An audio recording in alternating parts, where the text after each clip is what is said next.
எப்படின்னு காமிக்கிறேன். மேலே 2 கீழே 2 வச்சுருங்க.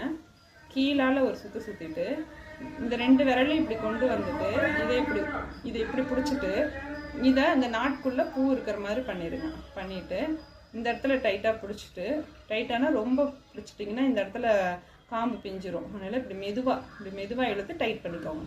அவ்வளோதான். பாருங்கள், நம்ம பூ கட்டியாச்சு. ஒவ்வொரு விஷயத்துக்குமே நம்ம ஸ்ரத்தை எடுத்து பண்ணுறோம் அப்படின்னு சொன்னால் அதுக்கு முடியுங்க. அதுதான் வந்து கடவுள் வந்து சீக்கிரமாகவே ஏற்றுப்பார், எவ்வளோ ஸ்ரத்தை எடுத்திருக்கோம் அப்படின்னு சொல்லிட்டு. அதே மாதிரி ஸ்ரத்தை எடுத்து பண்ணும்போது நமக்கு ஒரு ஹாப்பினஸ் இருக்கும். நம்மளே ஒவ்வொரு விஷயத்தையும் எடுத்து செய்யும்போது நமக்கு அதில் ஒரு ஹாப்பினஸ் இருக்கும், அதில் ஒரு திருப்தி கிடைக்கும் நமக்கு. ஃப்ரெண்ட்ஸ், இப்போது நமக்கு பிடிச்சவங்க வந்து நமக்காக ஒரு மெனக்கெட்டு நமக்கு பிடிச்ச ஒரு பொருளை செய்து கொடுக்கும்போது நம்ம எவ்வளோ ஹாப்பியாக இருப்போம்.